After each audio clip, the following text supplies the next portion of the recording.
up, everybody? Welcome to Dharma Time here on WPSN 99, also known as Dope and Dharma. And I, of course, am Dharma, and this would be Dope. What's up, man? So what's up, brother? How you doing? I am well. I am well. And for everybody who doesn't normally watch us, Dope is short for the Dope Doctor. I, of course, am the Dharma Guy. And thank you for watching us live here on WPSN 99. Or if you're listening, if you're not watching us live, you're listening on whatever platform you're listening on. Thank you for that as well. But I'm doing well, man. How are you doing? You're looking very shaggy. Homeless? Yeah, I don't know what the word. Yeah, you know what? You know actually the person that comes to my mind, Ron Jeremy. That's what you look like right now. Whoa. Whoa. That is the name that popped in my head, man. I did not know that you saw me stand up. I will stay seated. Oh God. Anyways, welcome everybody. We got a special guest today. You know what? Let me go ahead and just introduce him, and bring him on, so we can get started. Here we go. Let me add him to it, and bam, there he is. What's going on? This is Michael. What's up, Michael? Oh,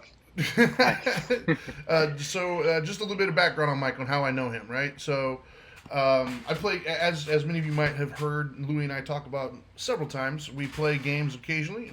Louis more of a Madden guy, but I got him into Destiny for a little bit, and we played that. And he abandoned me and decided to go back to his Madden games, and so I found a new friend to play with. And I found Michael, which I know him as Radiohead, by the way. That's his name on the game. Oh, that's a cool name. It is a cool name. My wife loved that name when she saw it pop up. But anyways, so today we're talking about men's health, and I brought I told you I was going to keep calling you that. I brought Michael on today because so he is actually the leader of the clan that I'm a part of on Destiny, which is basically just a group that plays together essentially.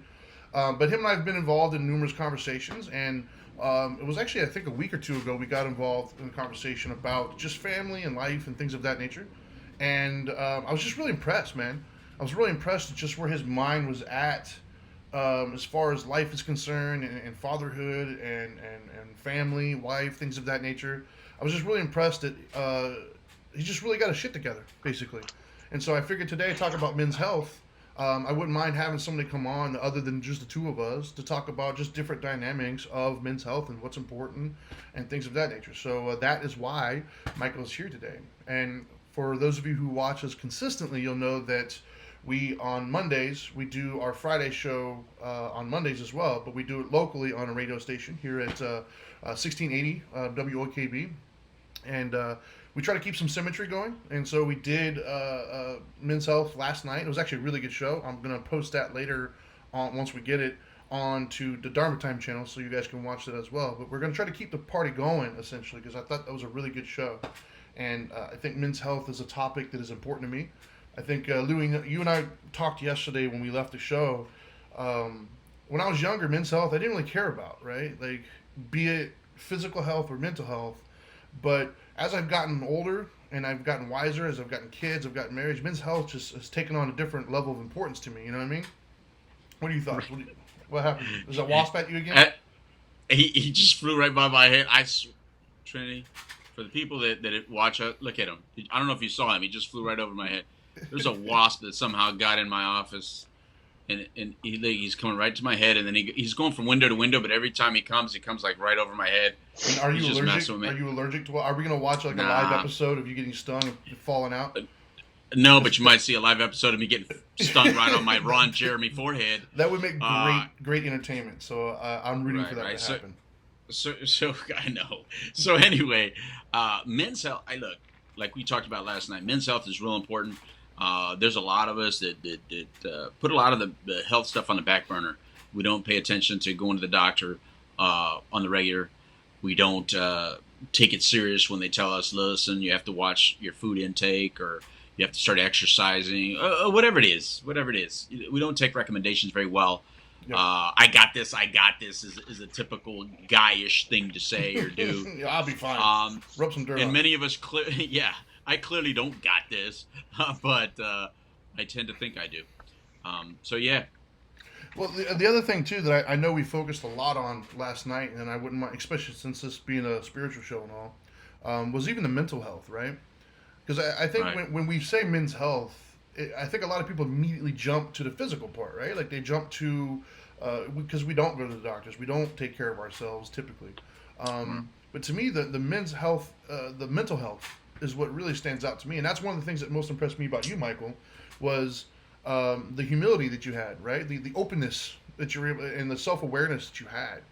Can you talk a little bit about how you came to that, like how because I knew you, we've never met in person, obviously, but you were able to open up to me about certain things, and you were very aware of where you're at in your life and what you're into. Like, how did you get to that point?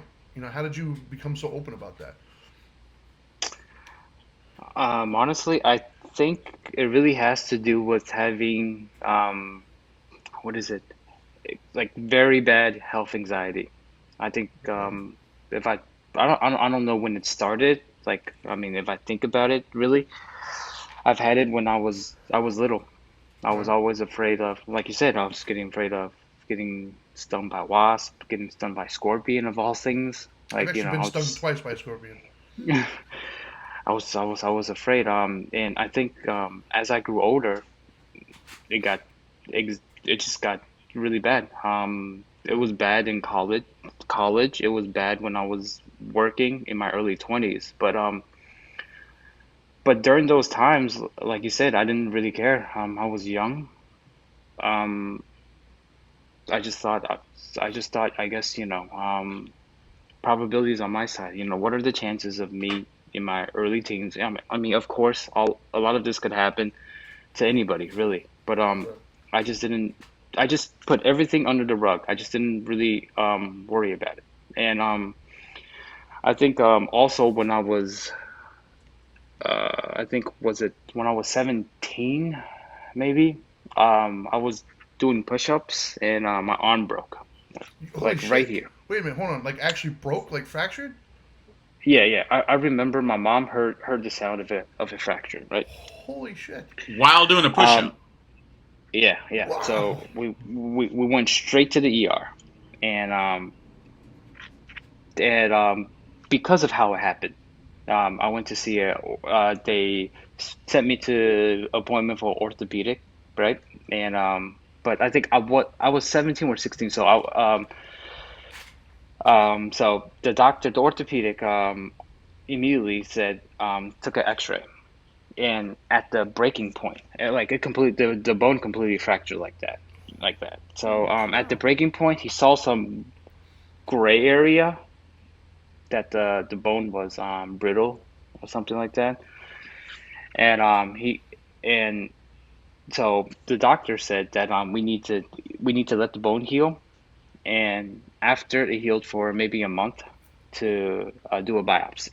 That's why I have there's a huge, I don't think you can see it, but there's a scar about this big from the Wow. biopsy. So at that time, the health anxiety Yeah, dude, I could totally went. see how that would give you health anxiety. And yeah, he goes, there are chances of it, being bone cancer, especially bone cancer was pretty prominent. I mean, not prominent, like a lot of times, like you hear young people, well, I don't know the statistics, but yeah, it's fairly common, bone Right. cancer for children, and yeah, and That's that's, I crazy. guess, yeah. So it took 3 months to heal. So during that time, like it was always in the back of my mind that you know, I Yeah. No, might have cancer, that's crazy. I can imagine that would but be shocking. at the time, I didn't Google or do any of that stuff. No, Googling I is the mean, worst thing you can do oh when it no, comes to no, health no, stuff. no, that came in Everything gives you later into cancer. college. Oh Yeah. no, yeah, everything. I have a headache. So how did you Yeah, brain cancer. so how did you become how did you become so comfortable, right? Like I know so many guys, especially in my youth, that would never even say the words that I have health anxiety. Like how did you become so self-aware or self-confident to be able to talk about it openly without feeling like The health anxiety, I would say I started admitting about health anxiety maybe a year ago. Actually, wow. just a year ago. I'm 35 now, so 34. So not really that young. Like I didn't really think if it was an issue. I kind Right. of just brushed it aside until Right. it got really bad. Um, Especially because of COVID. Our family business is aviation. we have to do with aircrafts. So because of COVID, the planes aren't flying. So of course, everything kind of slowed down and I couldn't travel. Usually I would travel almost like every 2 to 3 weeks. I go to South Korea, I go to Japan, I go to Hong Kong, maybe just for a day or two. So everything was busy, busy, busy, busy. You didn't really have time to, you know, you know how when things get quiet, Right. when you have nothing to do, that's when everything in your mind just starts going crazy. Yeah, you can. Yeah. I think that's another reason why I got into playing Destiny was because, if I'm playing the game, at least I won't be focusing on my health anxiety. Right. Hmm. Interesting. Yeah, Right on. yeah. So, Now, yeah. now, did we set up that you actually live in Taiwan? Or No, we did I? not. We did not set up the fact that it's like almost 2 o'clock in the morning for him right now, and he's in Taiwan, which I think is Right. awesome. Thank you, by the way, for doing this, man. No, no problem. Yeah, that's pretty awesome. And a guy that lives in Taiwan, but is actually from here in the United States. He's So from here in I Florida, think, where we're at. He's from Fort Lauderdale. yeah, yeah. So can I ask him the question that I Yeah, wanted to yeah, ask him go ahead. before the show? But you told me I gotta wait. So That's right. I wanted to do listened. it on air. Well, because I think that All that's right. part of it is the openness that we have. Like, that's part Right. of it is so many Oh men no, are I get it. closed off and don't talk about things and don't share. And so, he did obviously. So that's why I went him up. But Oh, go ahead, ask your. I'm impressed that I didn't forget the question. Me too. Actually, you didn't do the daring thing. So, I didn't do it. So you were so you were born here. You went to college here. You did all that, and then you moved to Taiwan. So how does it feel to be raised in this society right here? Because I think you can give us some really cool perspective, and then move outside of this society and move to a place that currently has a lot of controversy outside of the United States. Lots of controversy, and just very different. It's just not Fort Um, Lauderdale. So how Yeah. does that feel? I mean, you know. Honestly, I do miss the US. I mean, that's the next big thing. I guess it added on to the health anxiety, and I would say, I wouldn't say depression, just wasn't very happy. I was a fish out of water. I wasn't everything just didn't feel right. It was a complete culture shock. Even though I look like them, but honestly I wasn't them. I've been here. I've probably been in Taiwan for maybe 6 years now. 6 years now, and only recently, because of COVID, I've been actually in Taiwan. Like before that, I was just traveling, so everything was. So that's why last year my dad actually told me to join the Rotary Club, Rotary International, and just to meet more people and like before that, I was actually pretty because um, I would like see family friends or business friends or even my wife's friends, but nothing just really like what they like, I don't like. I like football, they like bubble tea and KTV and like hot pot and stuff like that. It sounds like my wife. Um, I actually I don't like hot pot. Like for lunch, you could give me a sandwich. I'm good, but they don't like sandwiches because it's cold. They like soup and noodles and rice and stuff like that. I like I like Mexican food. I like beer. I like Amen, brother. buffalo wings. Yeah, Oh, God. Amen. Well, let me I ask you like a something. good burger. Another thing that we didn't mention on the show. So, because you look very young, how old are you? Because you're saying you're traveling, you're saying you're married, and I'm sure there's somebody out there like me that when you started saying that, I'm like, wait a minute, how old are you? 30, Because you 35. It's 35. that is crazy. Yeah. wow. Yeah, you're gonna look like magnificent when you're like 90. You're gonna look great, Dude. man. Just to put that in perspective, you're very close to Trinity's age. Just to put that in perspective, Yeah. because you guys, Yeah, I'm only 5 years older than you, almost 6 years. This is your future, bro. In 6 years, this is your future. you look like his That's what my dad. buddy says. Come here, son. Oh man. So the other thing that kind of what I was impressed with is some of the stuff that you said your dad taught you about, right? Like one of the things that we talked about on last night's show to continue it forward was we were asked kind of what needs to happen, right? What needs to happen to change the perspective of what it means to be a man and things of that nature. And one of the things that Louis and I both said was what it's going to take is people who are looked at to be quote unquote man's men or role models, things of that nature, to be open and to talk about things, right? And we're not going to get it from a TV show. We're not going to get it from a public service announcement. It's going to be somebody in our lives that we look to and respect that shows us that you can still be quote unquote manly but behave a certain kind of way and be open about your feelings, your thoughts, and stuff like that. And I remember in one of our previous conversations, I think you mentioned something about your dad, and he was very open with you about stuff, right? Like, can you touch on that a little bit? I guess my dad was basically someone I looked up to. He was like a superhero to me. But I mean, he was always business focused, business, business, business. Right. Like I said, I was, I was pretty much afraid of a lot of things when I was younger, and my dad will always be the one to tell me everything's gonna be fine. Even, going through the cancer scare with the arm. I mean, everything turned out fine, but just do everything. He always told me to everything's gonna be fine. But he's very into the whole spiritual aspect of life. He had a pretty rough childhood. Um, but everything worked out. I mean, he created his own company, and everything worked out for him. So for me, I looked up to him as, someone was like, wow. I mean, his mentality and how strong he is. Both about just I guess his beliefs about everything. But that actually all changed actually 3 years ago along the whole COVID thing. He got really sick, and I was talking to my mother. I think that probably also helped with the whole becoming more self-aware of my own anxiety issues and coming in terms with it. Was before that, if I have any issues, I'll talk to my dad. He goes, "You'll be fine," and everything will be fine, right?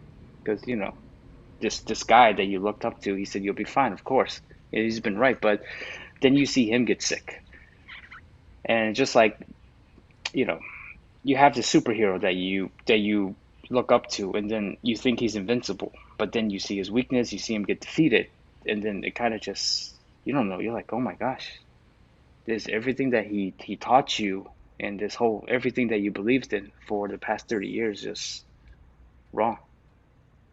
Wow. Yeah, like I don't know. I mean, because he was my boss. He made all the decisions, and then you just see him like rapidly decline, and like he couldn't even come to grips with control it. I mean, I guess he's a control freak. He wants to control everything because I guess he's so used to it, Right. being the boss and everything. And then you see a lot of successful business guys around us. Same thing, super successful. He gets I think it was a pancreatic cancer, and then he passed away. I mean, it's just something you just can't control. And I think, yeah, that was the moment. Yeah, he was basically the guy that told me everything was going to be okay. And then 2 3 years ago, everything wasn't okay for him, and I just kind of witnessed him losing it. And watching him lose it, I'm just like, what am I gonna do? I've always been. I looked up to his advice. He's the boss of the company. You know, he's always kind of comforted me. He was basically my security blanket. And when that blanket goes away, what do you do? I have a wife. I have a daughter. They look up to me. I'm their security blanket. But but I don't. I'm not even confident. How can I tell them everything's gonna be okay? But I don't think it. But I don't actually believe that. So that was what I had to deal with for the past 2 to 3 years, and still am. So when you say very put together, not really, not But really together. Just that's all of us, bro. That's like a duck in water, right? When you look at a duck it's in it's just water, it looks good, but I underneath the look surface, fine, but I look fine, but yeah. well, like I said, Well, that's that's some of the, we are like that. Go ahead, man.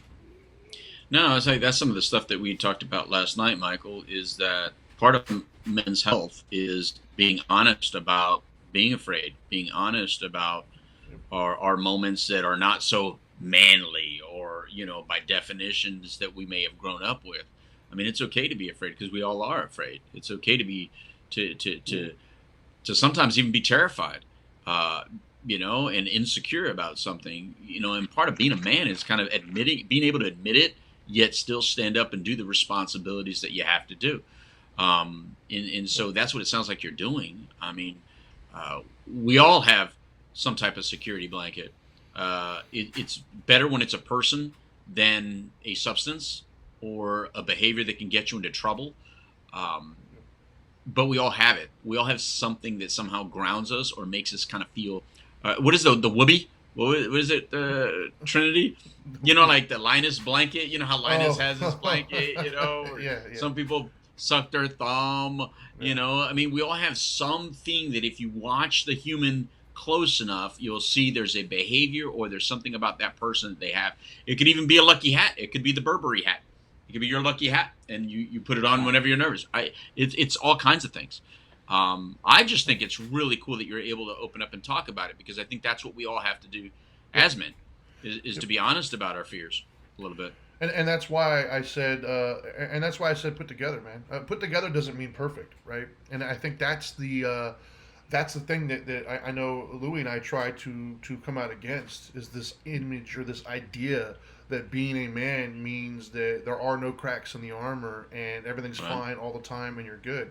No, dude, we all struggle. We all go through things. We all have fears and insecurities. You know what I mean? Like, I question every day whether I'm a good enough father or not. And it doesn't matter how many people around me will tell me, "Oh, you're doing a great job as a father." It doesn't matter. I still question that every day, which I think is what makes me a better father, is because I'm worried about that and concerned about that. Yeah. But the idea that having it together means perfection is just not true. So, that's the way you present it to me. As somebody who I don't even know you that well, but I can tell just from talking to you, slightly, just as we're playing or whatever, that you got a good head on your shoulders, man, and you are confident. You might not. Confidence doesn't mean that you don't ever have any worries or fears. Confidence means that you, at the end of the day, do what needs to be done, and you focus on how to get it done, basically. And you believe that somehow, some way, you will figure it out, and that's why you keep going, right? It's kind of like when you're driving a car, you can't see in front of you, but the headlights are shining just enough where you feel confident that there's going to continue to be road, and that's the same thing, right? And so, for that, and not only that, but just your ability to open up, right? Because I respect you. You seem like you are getting your things done, and yet you're openly talking about things like anxiety, right? Like, I come from an era, and so does Louis.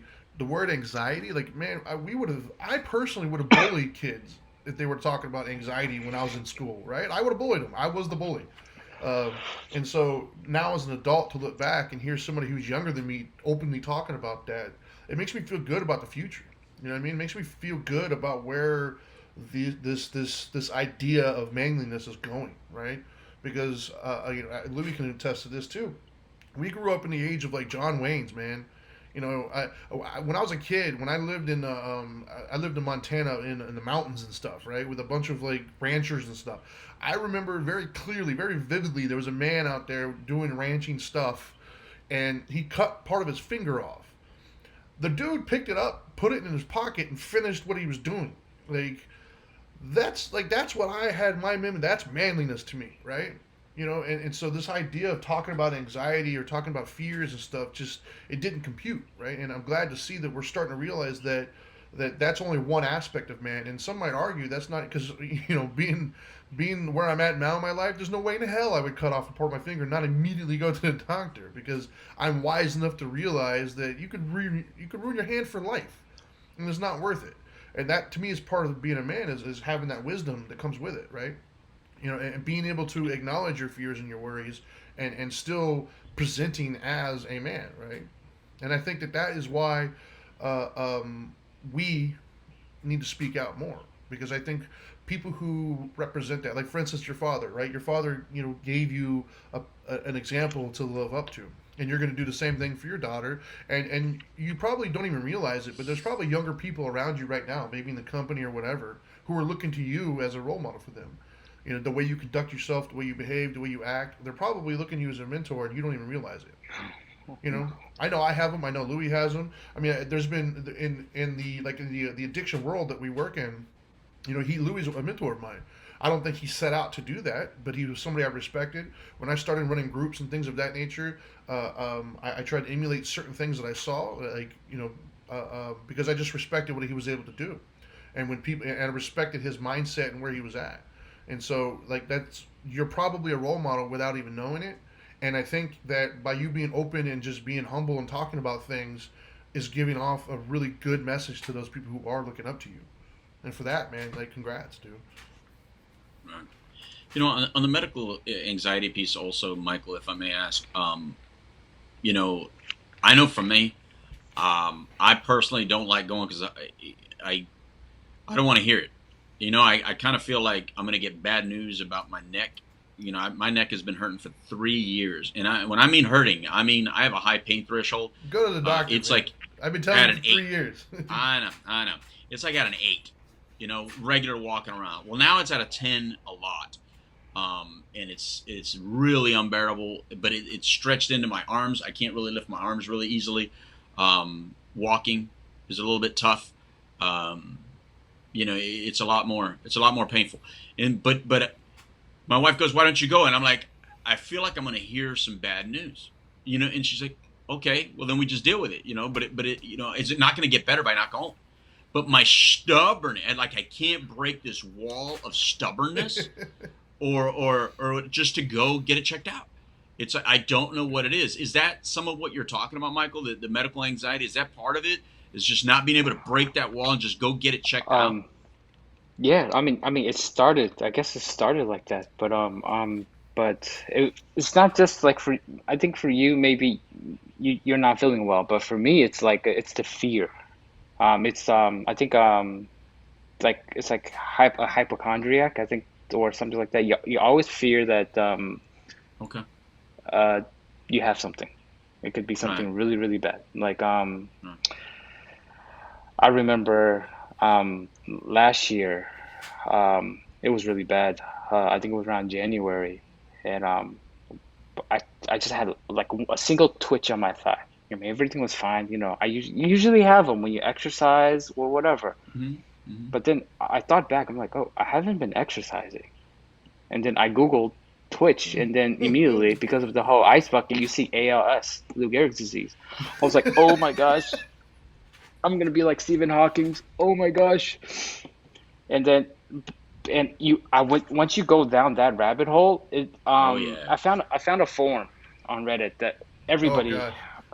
yeah, that there are so many people with it that with health anxiety that went down this rabbit hole, and they say that don't Google. Yeah, don't Google. Of course, you did go to the neurologist and got tested and EMGs and everything's fine, but I mean, it still happens. Like you get a twitch now, you still, even though everything's fine, but you still think it's not fine. You think, what if the Right. doctor missed something?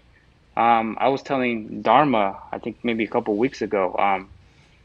I had one day, I just, after a bad hangover, I had some acid reflux. I had some stomach ache. My grandpa has stomach cancer, and then my uncle has stomach cancer. Jeez. So I Googled stomach ache, and they said I had stomach cancer. And then, but now everything, you just see so many stories. Back in the day, you would think, oh, stomach cancer, it comes with being old, it comes with age. But now you see Yeah. YouTube videos of 30-year-old, 40-year-olds, and you see Chadwick, stories about Chadwick, and it's just, whew. um, Yeah. Wow. but yeah, um,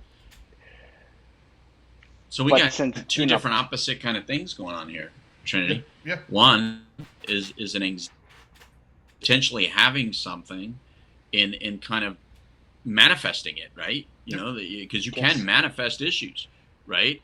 But psychosomatic problems are just as significant as real problems because the brain is that powerful. Yeah. So you can actually manifest all the symptoms and all the things that go along with it as if you already have it. And me, I'm the opposite. I'm like, I'm good. I don't have it. And that's kind of worse because that means you don't get checked up. And how Yeah. often do we hear that prevention is the key? Yeah. We live in a society that doesn't do prevention. So I'm so old school in my thinking that I don't do prevention. When it comes to physical body, I wait till it's completely broken and then I'll fix it later. You know. Yeah. I'm the same. So yeah, If it ain't broke, don't fix it. Yeah, there's two different things. One, look, if you have medical anxiety, go get it checked out and get it verified that you don't. If there's nothing there. But for a lot of you also, if you're not going to the doctor, like me, we all have to go to the doctor. I'll make a deal with somebody. Let's just go to the doctor, get checked out, and just know what it is and get it handled. Because what if it's something that if you catch early, you can deal with? I don't know. I like that we're on different ends of the spectrum here when it comes to this anxiety. Yeah. Well, and that shows that there's no one answer. Speaking of that, there's a question here from one of our listeners, Richard. Let me put it up on the screen for everybody. It says, do you believe that the more sensitive, and he put that in quotations, of a society we become, the wider we open the door to the anxiety and fear that seem to ruin so many lives? One of you guys want to take that first? I'm going to let Michael take it. Michael, what are your thoughts on that one? Oh, do you? I'm reading. Let me read it again. Sure. It says, well, I'll ask you, Michael. Michael, you've lived in both countries now. So right now you live in Taiwan. You're from Fort Lauderdale, from the United States. Is the same thing happening in Taiwan, where we're becoming a more sensitive nation, where the generation is changing? Oh no, no, they're not. Yeah. No, I mean, I'm not though. But I mean, I don't understand the whole sensitive generation. I really don't understand it. It's like, but I'm actually kind of happy I'm not in the U.S. to experience the oversensitivity. Yeah, I feel you there. And I'm just being honest. Yeah, I don't know. Yeah, it's like you can't joke around with them. But I don't. For me, I'm not overly sensitive. I mean, Dharma would know I joke and I don't take things too serious. But I have health anxiety and it gets different. worse. Yeah. It's completely two different things. I think so. Amen. I didn't go to the doctor when I was young. It was fine. I didn't wait until I got here. And it just got to the point where my wife says, if you have this fear, maybe go check it out. It could relieve the fear. So I did. I listened to her. But the thing is, once you check it out, this anxiety, it makes you even question the doctor. But you're like, oh, but Google says the symptoms is this and this and this. Right. And then once that goes away, you find the next issue. Your mind manifests the next issue. That's wrong.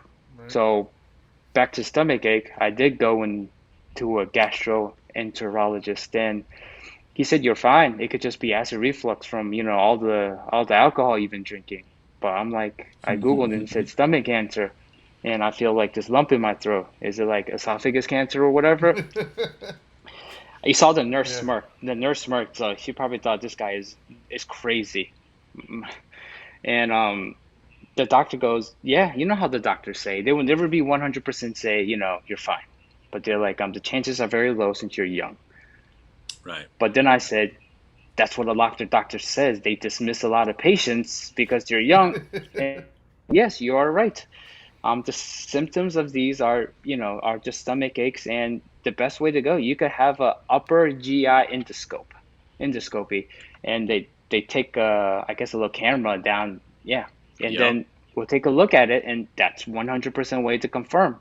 And I think that was one of the conversations we had, and I did that. I was an awful experience. And I mean, everything was fine, but I mean, but the anxiety is still there, though. You question if he actually saw everything clearly. Sure. And Louis, what are your thoughts on that one, on that same question? So, do you think us being more sensitive as a society is opening the door to the anxieties and fears? No, I don't think they're related. I think what's related is the ability to Google.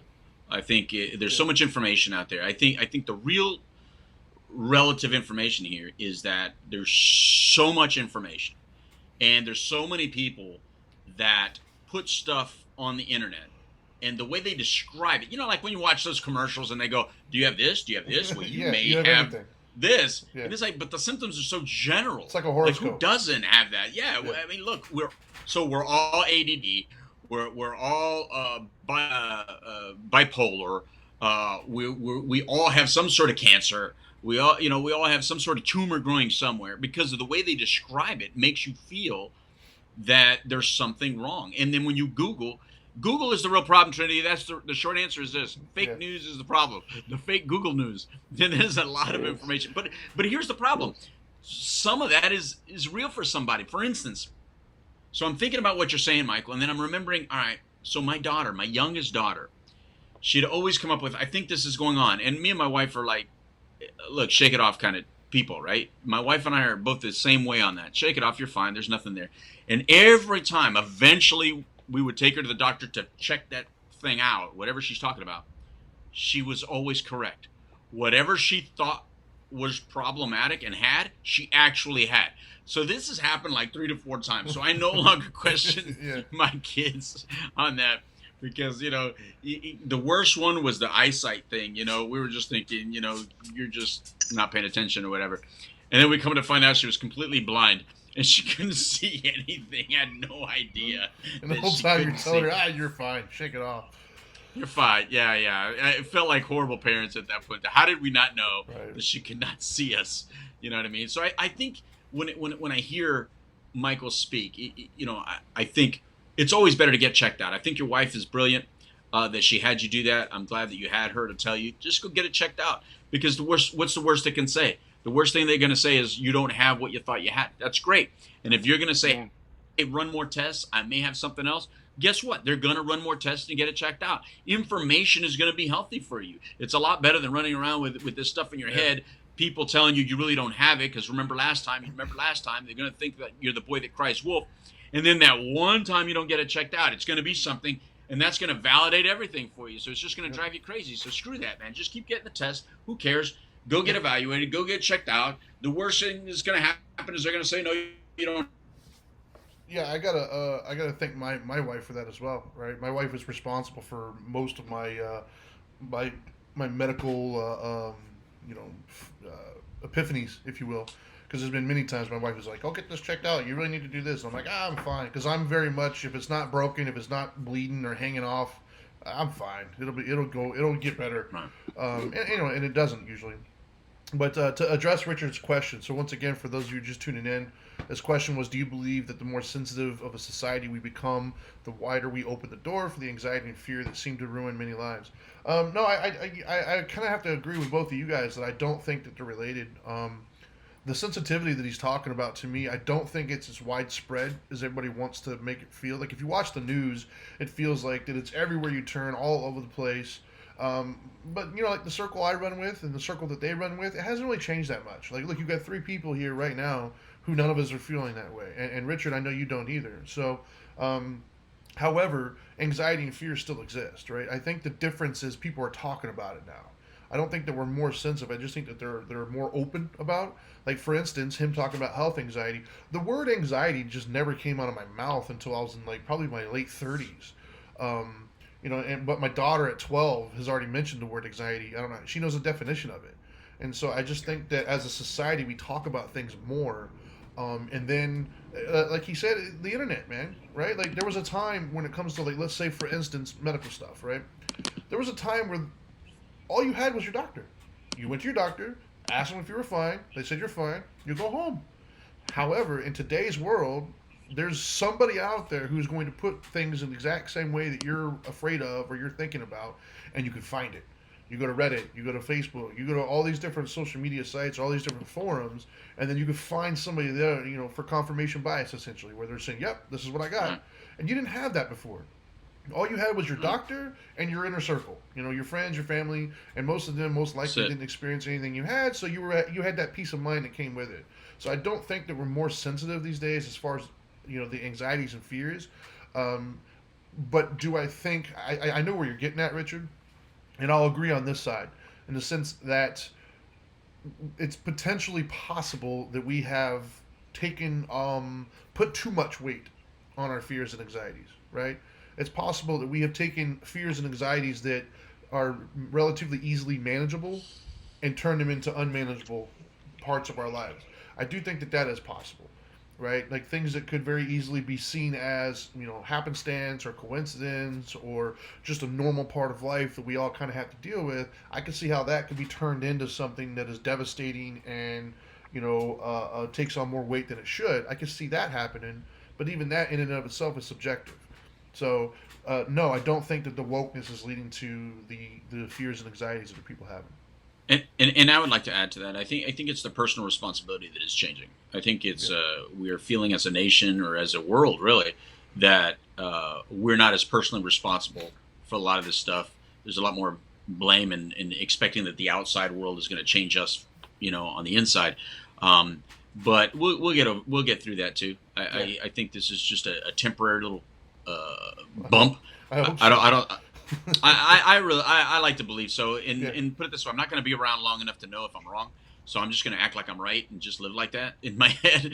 That times are going to recorrect. But I like personal responsibility, and I think that's where we are with men's health. Is you have to take your own personal responsibility of how you take care of yourself. You know what I mean? Don't wait for the outside world to come diagnose you or to come tell you that you need to get checked. And don't feel like, well, I know my own body. No, you don't. You don't know your levels. You don't know your vitamin D level, your vitamin C level, your vitamin A level, all these little things that do trigger messages to your brain. But this is how my brain reads it, Trinity. If my brain needs a certain vitamin, all the way, no, yeah, it says go get potato chips. In other words, I read everything into potato chips. So whatever nutrient my body's asking for, look, I even have potato chips right here on my desk today. It's not my yellow bag, but look, it's a Lay's. Lime and jalapeno, everything turns into a potato chip can deal with it and handle it. I wish that it was as easy as like they have all the apps for everything that I could put my finger on an app and it would just tell me, hey, you need more of this, you need more of that. But we're just not there yet. Will we be there one day? Probably. Oh, it's coming. But not. Oh, it's coming. Yeah, but not today. So changing gears a little bit now, more towards the mental health side of things. Right. One of the things that we on last night's show, we like at the top of the show we talked about, but we didn't really go further into it, is what it means to be a man. Like, what is manhood, right? And so, I guess, Michael, I'll start with you. Like, in your mind, when you think of manhood or what is a man or whatever, what do you think of? And is it different here versus where you're at in Taiwan? So let's start with what do you think? Oh, Like, I what mean, are your thoughts? honestly, I'm not a good, I guess, I don't represent Taiwan very well. I'm not, I think I'm more American than Taiwan, but, no, it's very different. Well, not really. I think the idea of, being masculine, being a man is very similar. Okay. It's, you shouldn't have any fears or at least show it. Okay. But I don't like for me. I've never really been the quote definition of being masculine. I was never super strong or anything. Is Um, that how you personally define it, though? Is that how you think of manhood? Is hyper masculine? uh, no, no, not now. Maybe when I was younger, I guess from watching TV and their depiction of their idea of what manhood is. Right now, I don't really have a definition for manhood. It's just, I need to provide for my daughter and take care of my wife. That's really what it comes down I think to. that's it. That's I think you that's just it. Yeah, yeah, you just nailed it yeah. on the head, man. I think you did nail it, Michael. I think that is like we said last night. I think the definition of manhood is personal. I think everybody has their own personal definition, and I don't think there's any wrong. I don't think we should allow the outside world to define what a man is. I don't think that those of you that define it a little bit closer to the way we were raised, okay, great, fine. I'm not gonna let the new wave of definitions change the way I view it because it's not problematic. Now, if my daughters were saying it's problematic, if my wife was saying it's problematic, or if my inner circle was saying it's problematic, then I would adapt to it. But that's not what's happening. There's still enough people around that think like me that accept me for being the 51-year-old man with the ideas that I have, as long as it's not harmful to others. Now, on the other side, I'm not gonna tell a younger man of what their manhood needs to be, because I don't know the world that they're having to live in. They live in a very different world than I do. They have a different inner circle than I do, and they're going to need to be a different kind of man for the women that they want, if that's what they want, or whatever partner they want in their life. For whatever partner they're seeking, they're probably fishing with the right bait. I clearly fish with a different bait. I'm not looking for the same, fish that they're looking for ever.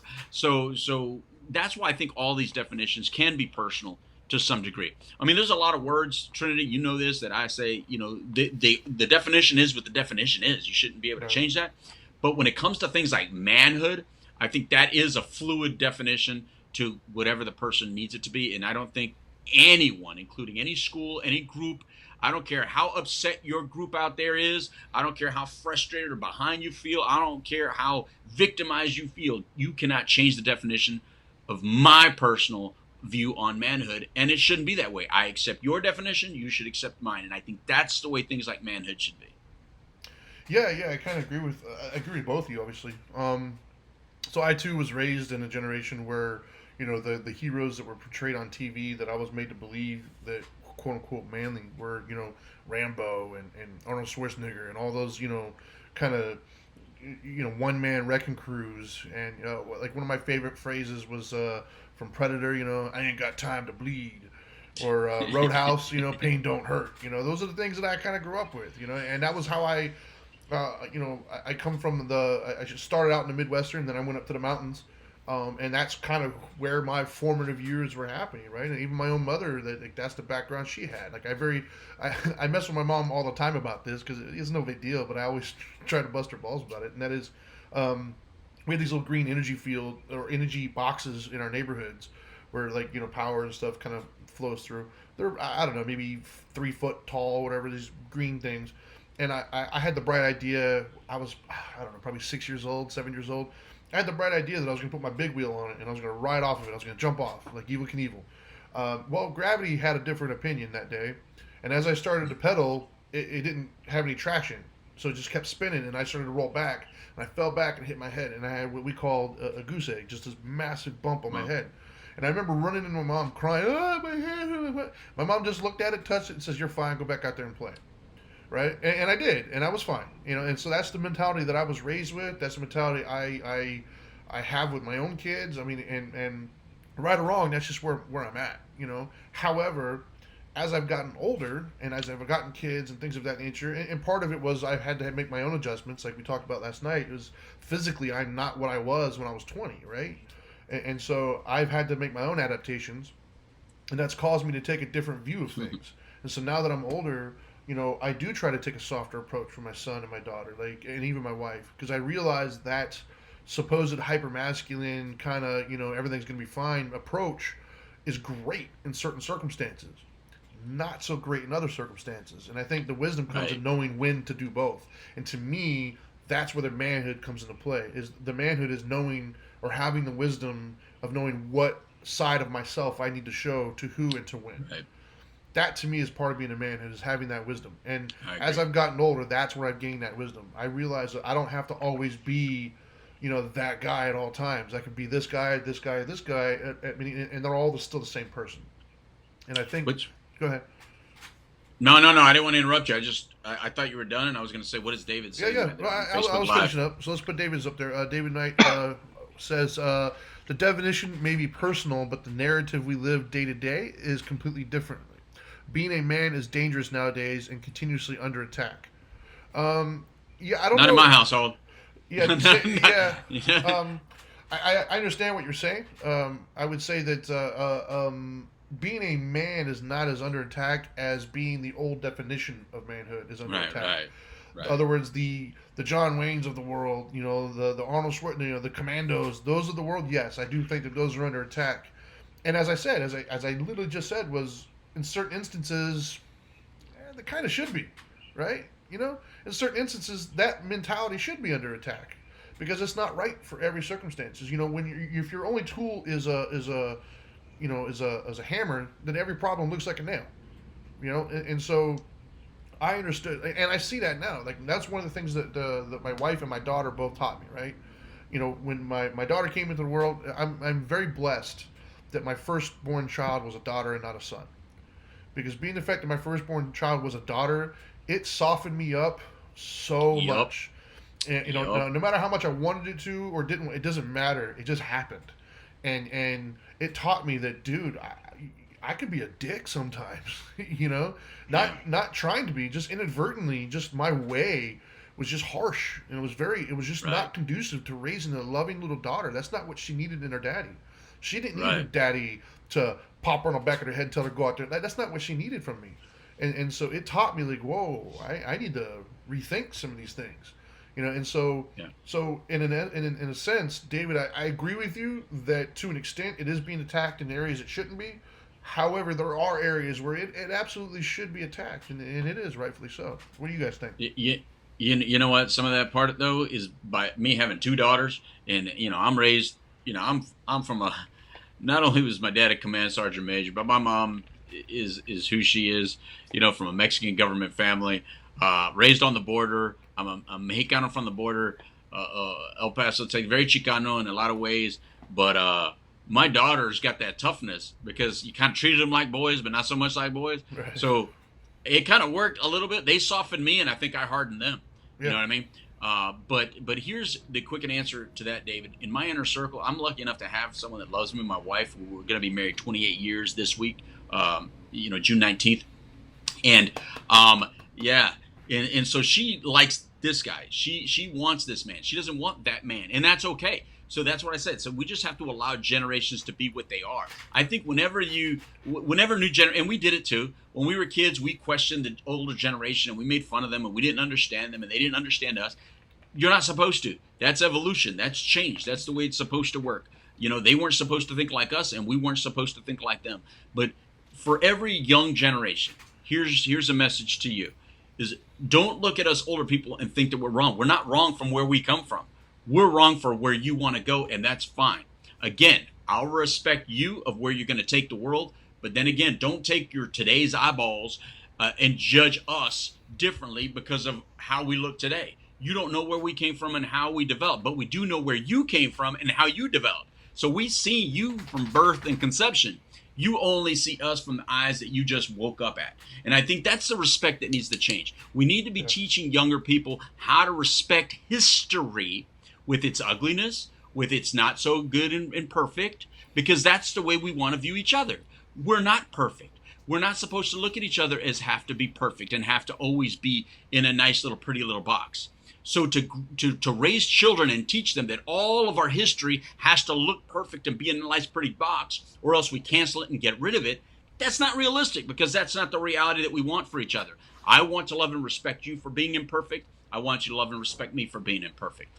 Michael, what's your answer on this the narratives and how being a man is it's dangerous to be a man? Is it the same in Taiwan, by the way? Is it what is a man? What is the definition of a man in today's Taiwan? I think being in Asia, being a man is it's still very man dominant. I mean, I think in Japan it's very similar, and also Korea. The guy is still, they still wear the pants in the relationship. The woman, it's still very stereotypical. You get married, you take care of the kids, you clean the house, you cook, you know, you turn a blind eye, you don't question. And I mean that's how my mom was, Right. yeah, how my grandma was. But even now, you'll see the younger generation of women here are just not, they're not having that. And you hear on the news and people saying that they're not getting married as often. Even Wow. if they are, they're not having that many kids. The women, they want to do their own thing. Wow. Right on. Well, good for I, them. Yeah. Wherever the world has to go, man, I'm down with it. Yeah, no, exactly. So we are running out of time, and Michael, I know you probably want to either get some sleep because once again, he's in Taiwan. It's like 2 in the morning there for him. it's And I'm seeing Oh, on that's the funny. Discord, everybody's talking about the reset for Destiny. So I don't know if you want to jump Oh on that or no. not. But anyway, so Michael, do you got any final thoughts, man? Anything that you want to put out there that about men's health, be it physical health, be it mental health, be it anything that you think people need to hear about men's health? Honestly, I think you have to. It's a personal battle. It's different for everyone. Um, there's really no answer. That it took me. I mean, I don't have the answer for it really. I think just like everything, it's a personal battle. Just like any, yeah, it's a like for me, what really helped is finally being able to talk about it with my family. That was probably last year, or like, before that, everything was just me, and just me and my thoughts inside. But actually being able to talk about it with my wife, my sister, and my friends, it actually helps. I think that helps. Just being able to talk about it and Very cool. having people, hear you. Right on. I Very think cool. that's important. Yeah, I agree. Louis, you got any final Right on. thoughts? No, no, mine's real simple, man. It's just to go get checked. Look, first of all, thank you very much. Thank you very much, Michael, for joining us all the way Thank from you. Taiwan. Thank you for having me. It's Yeah, I think it's really cool that you joined us today on Dharma Time. No, I'm done. We said I think what we had to say. Look, go get checked out. If you think you need a check, get it checked. No need to be stubborn. No need to be all macho. This is men's health, and men's health is a lot of different things psychologically. It's a lot of different things physically, but most of all, it's taking responsibility for yourself. To me, that's what a man is. A man takes responsibility. By the way, I think that's what a woman is too. So if you ask me what the definition of woman is strong and handles responsibility, takes care of it when everybody else lets it fall. She stands up, makes it happen. So I like my personal definitions, and I'll see you all next time. By the time I see you guys next time, I think I'll already have 28 years married. So that's what I'm going to focus on. See Right ya. on. That's awesome. And yeah, first of all, I'd like to start off by saying, as always, yes, thank you very much, Michael, for coming on, man. I know you were apprehensive, you weren't sure. It was very short notice, but I do appreciate you coming on, man. And as I suspected, I knew that you were going to bring value to it, man. So thank you for that. Um, and as always, for those of you who are watching, you can follow us on social media. I am at the Dharma Guy. The co-host is at the Dope Doctor, which I think he already dipped out on us. And then we are at WPSN99, and you can also check us out at Now Matters More. That's the nonprofit that he is the founder and I'm the president of. And then, as always, if you want to watch this episode later on, you can go to youtube.com/Dharma Time, or you can check us out on any of your major podcast platforms. So my final thoughts, right? My 3 tips that I want to put out there. I gotta say, number 1, right? Manhood means many different things to many different people. One person's definition of manhood can be very different from somebody else's definition, and that's okay because they both have a place in this world. The second tip I have is accept those definitions. Somebody else's definition might not match your definition, and that's okay. Yours doesn't have to match theirs, and theirs doesn't have to match yours. You don't have to spend your time trying to change each other because manhood, once again, could be many different things. There is no one definition to it. And then the third and final tip I have, I think, is probably one of the most important ones, and that is be aware that you are teaching those around you through your actions and your behavior what you think manhood is. No matter what comes out of your mouth. If you have little ones around you, if you have a wife or husband around you, or if you have kids around you, younger individuals who you work with, what doesn't matter. You're showing all of them through your behavior what your definition of manhood is. So just make sure your actions line up with your thoughts, and everything's going to be good. So, Michael, I'd say just hang around for just a second. I'm going to do the outro, and then we'll just close up off air real quick, and then we'll go our separate ways. But for everybody else, I'm going to run the outro for you. Once again, thank you for tuning in. If you got some value out of this, by all means, share, like, subscribe, all those fun things. And until next time, now that you know better, do better. Peace.